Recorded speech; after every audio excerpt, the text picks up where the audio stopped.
하나님의 말씀은 신약 성경 사도행전 4장 32절부터 35절까지입니다.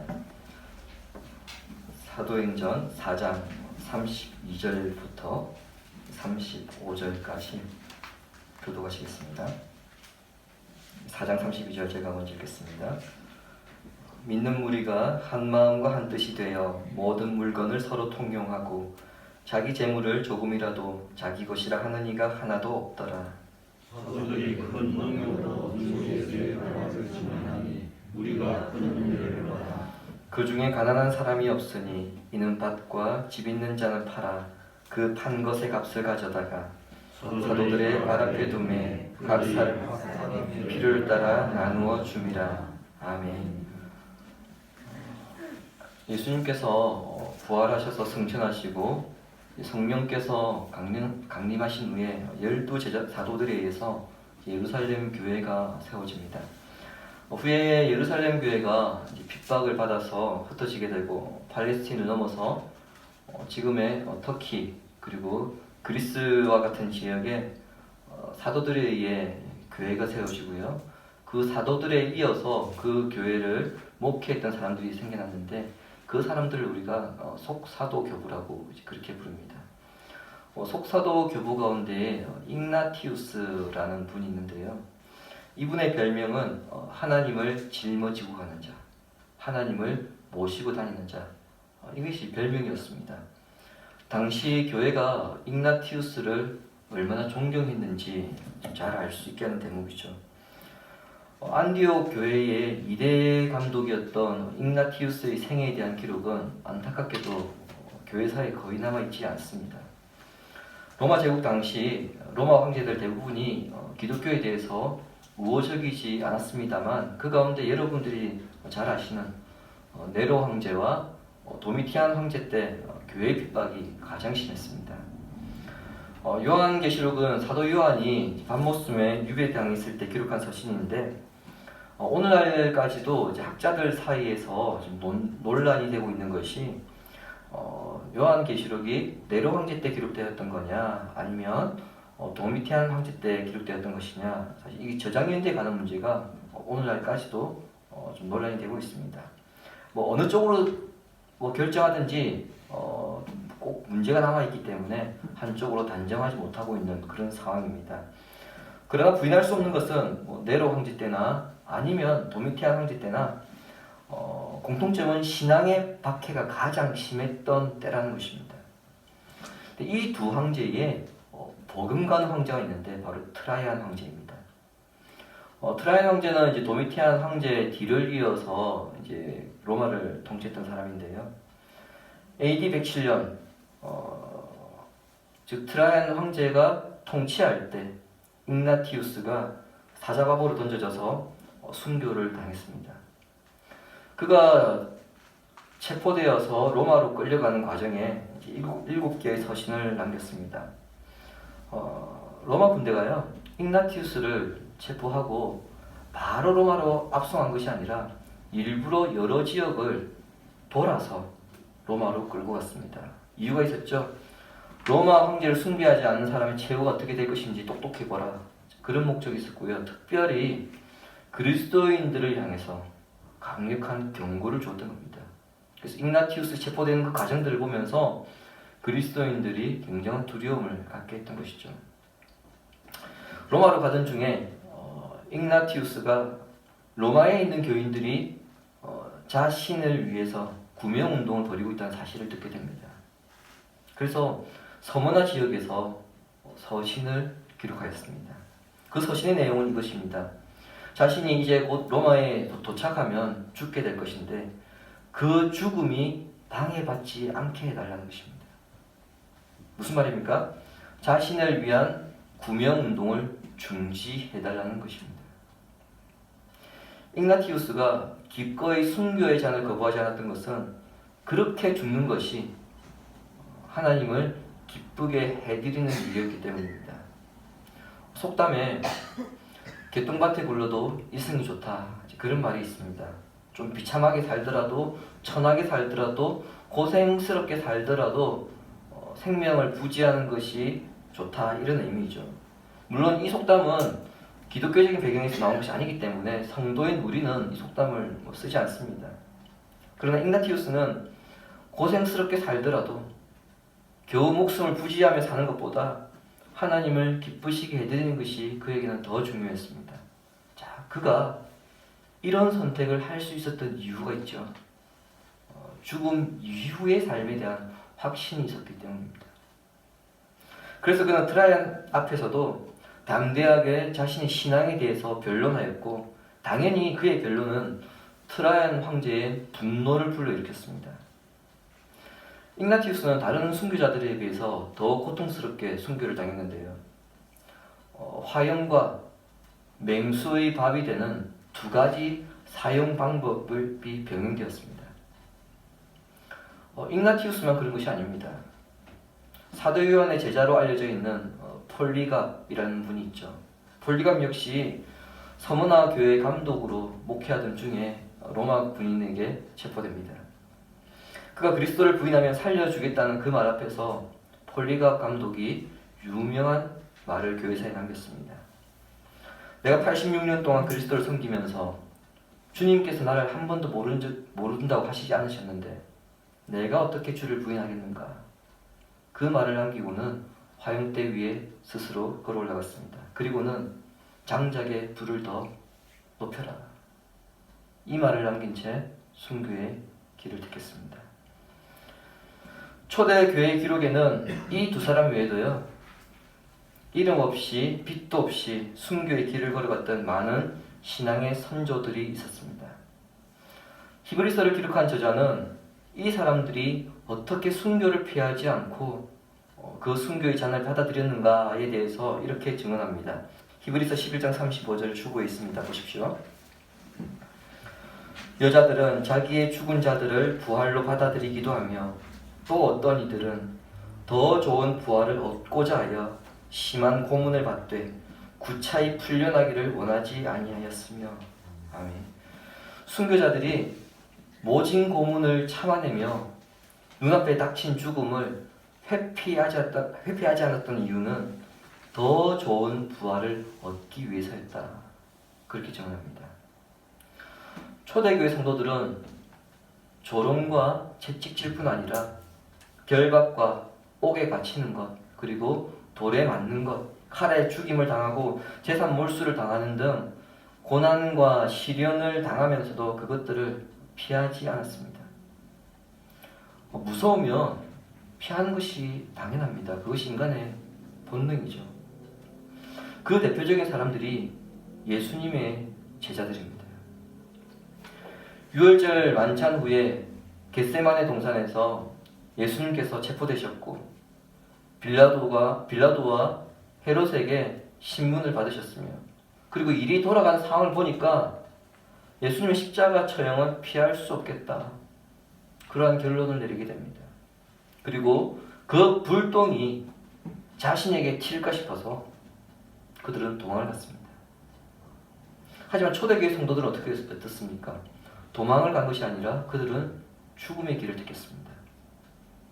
그들이 이러한 선택을 할 수 있었던 것은 그들이 가야 될 그 최종 목적지가 어디인가, 이것을 알았기 때문이죠. 히브리서 11장 16절 우리 같이 읽겠습니다. 그들이 이제는 더 나은 본향을 사모하니 곧 하늘에 있는 것이나 이러므로 하나님이 그들의 하나님이라 이름을 받으심을 부끄러워하지 아니하시고 그들을 위하여 한 성을 예비하셨느니라. 아멘. 기꺼이 순교의 길을 택했던 사람들은 그들이 최종적으로 가야 할 곳이 하늘에 있는 더 본향이라는 이 사실을 알고 있었습니다. 죽었는데 더 좋은 곳으로 간다? 이것을 믿는 것이 부활신앙입니다. 죽음은 인간이 가장 두려워하는 것이죠. 근데 부활신앙이 있는 사람은 그 죽음을 두려워하지 않기 때문에 세상이 감당할 수 없게 됩니다. 그래서 히브리서를 기록한 저자는 우리가 읽진 않았는데 히브리서 11장 38절에 이런 사람들은 세상이 감당하지 못한다. 세상이 감당할 수 없다. 그런 선언을 내렸습니다. 유대교의 핍박과 로마 제국의 박해 속에서 초대교회 성도들이 신앙을 지킬 수 있었던 것은 죽음을 뛰어넘는 부활신앙이었습니다. 앞서 제가 예수님의 제자들은 예수님께서 체포되셨을 때에 그들은 다 무서워서 도망을 갔다 그렇게 말씀드렸습니다. 그런데 아이러니하게도요, 초대교회 성도들은 그 제자들로부터 순교의 신앙을 배웠습니다. 그리고 그 제자들로부터 부활을 배웠고요, 부활의 확신을 가지게 되었습니다. 어떻게 예수님의 제자들이 변했는가? 우리가 수요 성경 공부를 통해서 이미 배웠습니다만, 주님이 공생의 3년차 후반 가이사랴 빌립보에서부터 내가 이제 고난을 받을 것이고 죽을 것이며 그리고 3일 후에 부활할 것이다, 이것을 거듭해서 말씀하셨습니다. 제자들은 아직 죽음을 겪지 않았기 때문에 그 죽음의 즉 그리고 부활의 의미를 깨닫지 못했습니다. 하지만 그리스도께서 부활하신 후 제자들에게 나타나셨을 때에 제자들은 부활에 대한 의미를 깨달았을 뿐만 아니라 부활의 확신을 가지게 되었습니다. 부활의 확신을 가지게 된 사도들은 오순절 성령께서 자신들에게 오신 것을 경험합니다. 문제는 성령께서 자신들에게 오셨음에도 불구하고 그 사실을 깨닫지 못한, 이해하지 못하는 사람들이 대부분이었습니다. 따라서 베드로가 그들을 향해서 사도들을 대표로 설교를 통해 하나의 결론을 선포합니다. 이 일은, 즉 성령께서 우리 가운데 오셔서 일어난 이 일은 이미 예수님께서 말씀하신 것이다. 당신들은 신기해하는데 신기할 것이 아니라 이미 예수님께서 말씀하신 것이다. 당신들은 법 없는 자들의 손을 빌어서 예수님을 십자가에 죽였지만, 그러나 그 예수님은 우리를 위해서 십자가에 죽으신 것이고 하나님께서 다시 살리셨는데 우리가 이 일의 증인이다. 이것이 사도행전 1장과 2장에 기록되어 있습니다. 그리고 3장을 보시면은 베드로와 요한이 기도하러 성전에 들어가다가 태어나면서 걷지 못하던 안전뱅이를 고쳐주었고요. 이것을 신기하게 여기는 사람들이 또다시 몰려들자 그는 또 이렇게 선포합니다. 당신들이 생명의 주이신 그리스도를 죽였으나 하나님께서 그분을 다시 살리셨고 우리가 이 일의 증인이다. 그리고 4장에서 안전뱅이를 고친 그 사도들이 전한 복음을 듣고 수많은 사람들이 사도들에게 나오게 되자 사내들인 공회에서 더 이상 이 일을 방치하면 안 되겠다 싶어서 사도들을 소환하여서 복음을 전하지 못하게 합니다. 그들의 위협에도 두려워하거나 물러서지 않으면서 오히려 성령님으로 충만하여서 더 담대하게 이 사도들이 선포합니다. 당신들이 십자가 예수를 못 박아 죽였지만 하나님께서 다시 살리셨다. 그 후에 여러분 오늘 본문의 이야기가 등장합니다. 주님께서 승천하신 이후에 사도들의 신앙이 완전히 바뀌었습니다. 1장부터 4장까지 계속해서 사도들이 외치는 것이 무엇입니까? 하나가 있죠. 하나의 공통점이 있습니다. 당신들이 예수를 십자가에 못 박아 죽였지만 하나님께서 다시 살리셨다는 것입니다. 그리고 이 모든 것의 증인이 우리라는 것이죠. 주님께서 승천하신 이후에 사도들의 신앙이 바뀌게 된 것은 바로 부활이 무엇인지를 깨달았다는 겁니다. 이전 같았으면 도망가기는커녕 부활을 믿지도 못했을 사람들이 목숨을 걸고 부활을 외치고 있습니다. 예수님께서 대제사장들과 빌라도와 헤롯에게 신문을 받으셨던 것처럼 지금 자신들도 사내들인 공회에서 협박을 받고 있음에도 그 분위기에 압도되지 아니하고 오히려 더 담대하게 부활을 외치고 있습니다. 사도들의 생각이 왜 이렇게 바뀌었는가? 바로 부활 깨달았던 거죠. 사도들이 계속해서 외쳤던 건 무엇입니까? 부활입니다. 부활에 대한 깨달음, 부활에 대한 확신이 그들을 전혀 다른 사람으로, 다른 인생으로 만들었습니다. 이처럼 부활에 대한 깨달음과 확신이 있으면은 두 가지가 나타납니다. 첫 번째는 바로 부활신앙을 의식이 됩니다. 제가 지금까지 계속해서 말씀드렸던 것이 바로 이 첫 번째 부활신앙입니다. 그리고 두 번째 부활 확신을 가지게 되어지면요, 삶이 바뀌게 됩니다. 본문이 바로 그 대표적인 예입니다. 부활에 대한 깨달음, 부활의 확신을 가진 사람들이 모이다 보니까요, 서로 한 마음이 되었고 한 뜻을 가지게 되었습니다. 본문 32절 보시기 바랍니다.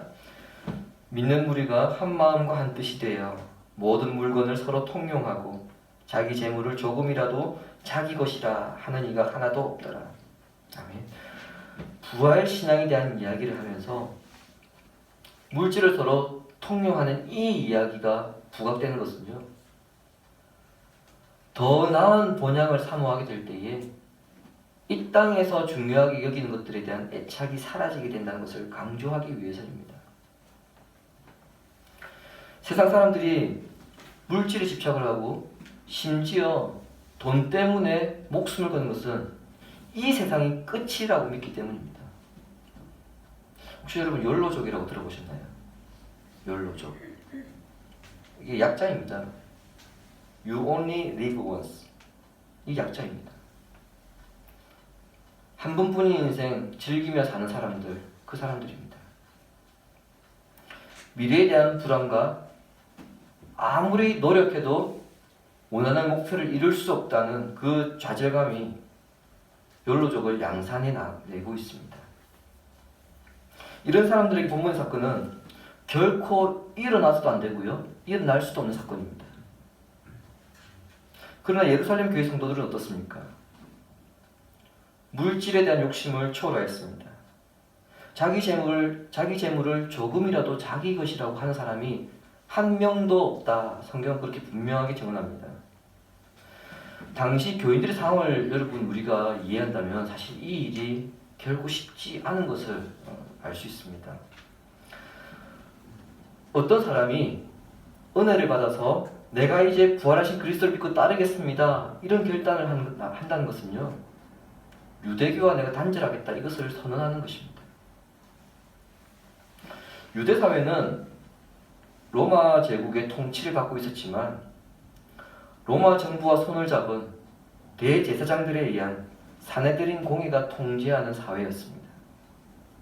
따라서 그 사회에서 유대교를 내가 따르지 않겠다, 이것은 곧 내가 적어도 이 사회 안에서는 인간다운 삶, 평범한 삶을 포기하겠다는 것을 의미합니다.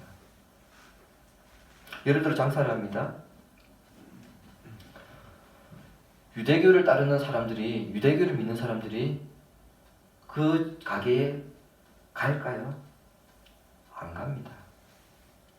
반드시 우리가 뭐가 필요한 게 있어서 유대교인 집에 가서 뭘 사려고 한다, 안 팝니다. 취업도 마찬가지입니다.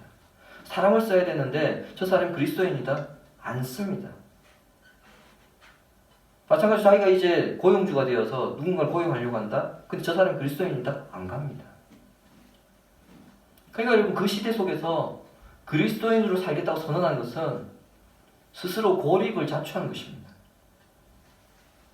쉽게 이야기하면 경제활동에 참여할 수도 없고요, 돈을 벌기 어려운 상황입니다.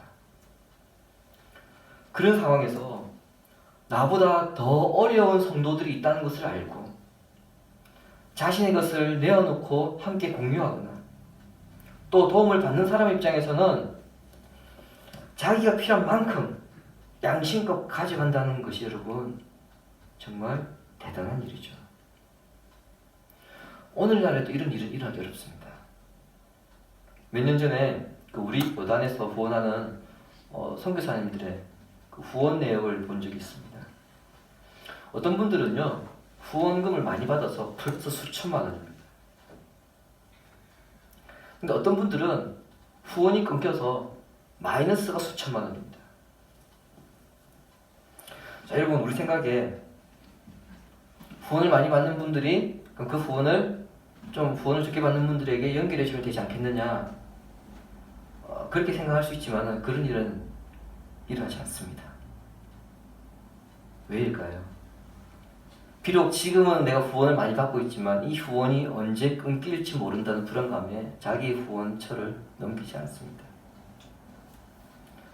근데 여러분, 선교사들보다 더 어려운 처지에 놓여 있었던 이 예루살렘 교회 안에서 서로 나누고 양심껏 감사하게 가져가는 일들이 일어나고 있습니다.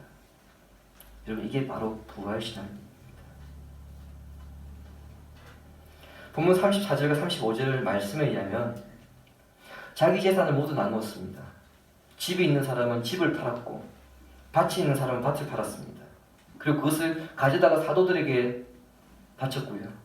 사도들은 그것으로 가난한 사람들에게 함께 나눴습니다. 부자라고 해서 내가 냈으니까 나는 좀 더 가져가야지, 그게 아니고요. 나는 지금까지 못 먹었으니까 이제부터라도 난 좀 배불리 먹어야 되겠다, 그게 아니라 모든 성도가 필요한 만큼만 가져갔습니다. 이것이 가족이고요. 이들은 교회에서 이러한 삶을 통해서 천국 가족의 삶을 경험했습니다. 본문은 우리에게 초대교회 성도들이 천국 가족을 이루고 세상은 결코 상상할 수 없는 삶을 살 수 있었던 그 원동력이 무엇인가에 대해서 우리에게 증언합니다. 33절 같이 읽겠습니다. 사도들이 큰 권능으로 큰 은혜를 받아. 아멘.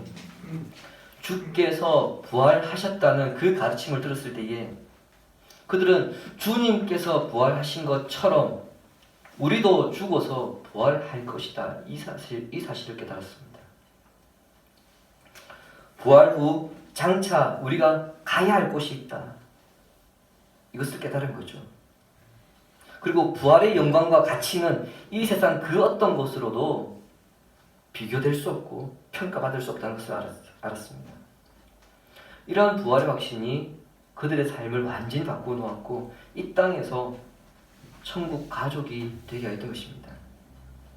주님이 사랑하신 시내가 신의 가족 여러분, 초대교회 성도들이 서로 나누고 공유하는 삶의 영감을 받아서 우리도 그렇게 모든 사람이 행복하게 사는 사회를 만들어보자, 이렇게 외쳤던 사람들이 있었습니다. 바로 공산주의자들입니다. 칼 마르크스는 공산주의 이론을 정립하면서 우리도 동등한 분배를 통해서 잘 살 수 있다, 이런 이론을 제시했습니다. 하지만 그 이론과 체제는 실패했습니다. 동등한 분배를 통해서 모두가 행복을 누릴 수 있다고 생각했지만 결과적으로 빈부의 격차는 더 커졌고요. 모두가 행복한 사회가 아니라 권력층을 제외한 모두가 불행한 삶을 살고 있습니다. 실제 중국이나 북한, 러시아 등 사회주의를 택하고 있는 나라들은 상위 10%, 하위 90% 엄격하게 그렇게 나눠져 있습니다. 명확합니다. 분명 성경에서 모티브를 가져왔습니다. 그리고 이렇게 하면 되겠다 싶어서 하나의 제도를 만들어 놓았습니다. 근데 결과는 전혀 다르게 나타났습니다. 무엇이 문제였을까요? 무엇을 간과했을까요? 그것은 다름 아닌 부활신앙입니다. 다르게 말씀드리자면 부활의 확신이 없는 인간의 그 자리에는 인간의 탐욕이 자리 잡기 때문에 그 탐욕이 자리 잡은 상태에서는 아무리 좋은 제도를 만들고 활용한다 하더라도 결코 선한 결과를 이끌어낼 수 없습니다. 사회주의자들은 이것을 몰랐던 것입니다. 그러나 우리에게는 무엇이 있습니까? 부활신앙이 있습니다. 부활의 확신이 단순히 우리가 습관적으로 입으로 내뱉는 말이 아니고요. 더 나은 본향을 사모하는 마음에서 나온 고백이라고 한다면 그러한 제도가 없다 할지라도 선한 결과를, 열매를 만들어낼 수 있습니다. 여러분, 오늘 본문도 보십시오. 사도들이 어떤 제도를 만들어낸 것 아닙니다. 부활의 확신이 있었을 때에 자연스럽게 그 선한 결과가 만들어진 것이지 우리가 이렇게 해보자 해서 이루어진 일이 결코 아닙니다. 우리가 부활의 확신이 있게 된다면은 막연한 부활을 희망하는 것이 아니고요. 부활의 확신으로 이미 이 땅에서 부활을 삶으로 구현해 나가는 그런 성도가 될 것입니다. 그리고 그렇게 살아가는 성도들을 통해서 부활의 기쁨이 울려 퍼지게 됩니다. 코로나19가 지금 1년 넘게 지속되고 있습니다. 모두가 지금 답답함과 불안 그리고 지쳐있는 그런 상황이 있죠.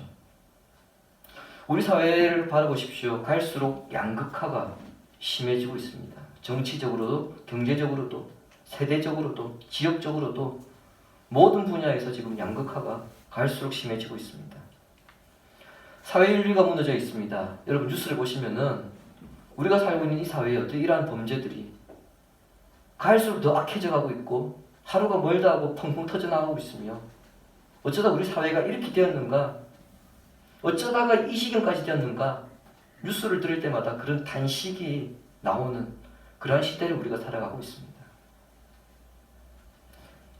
바로 지금이 부활의 복음이 필요한 때입니다. 교회는 성도와 가정 그리고 이 사회와 민족의 부활 신앙을 구현함으로써 모든 것이 제자리에 있도록 해야 합니다. 여러분 창세기를 보십시오. 하나님께서 천지를 창조하신 후에 하나님 보시기에 심히 좋았다고 말씀하셨습니다. 여러분 천지 창조가 하나님 보시기에 심히 좋았던 것은요, 모든 것이 있어야 할 자리에 있었기 때문에 하나님 나라의 질서가 유지되었기 때문에 그것이 하나님 보시기에 좋았던 것입니다. 동일하게 성도는 부활의 확신으로 천국의 질서를 이 땅에서 확립해 나감으로써 하나님 보시기에 아름다운 가정과 그리고 사회, 교회를 이루어 가야 합니다. 우리 사회뿐만 아니라 전 세계적으로도 여러분 지금 고통받는 일들이 많이 있습니다. 이것을 사실은 교회가 외면할 게 아니고요. 우리가 부활신앙을 가지고 있는 교회가 그 모든 것들이 원래의 위치대로, 원래의 질서대로 자리 잡을 수 있도록 사실 우리는 부활을 외쳐야 합니다. 그것이 바로 그리스도인들이 해야 할 사명입니다. 부활의 확신으로 천국의 삶을 살아가는, 그래서 천국의 질서를 이 땅에서 확립해 나가는 주의 백성 되시기를 예수님의 이름으로 축원합니다.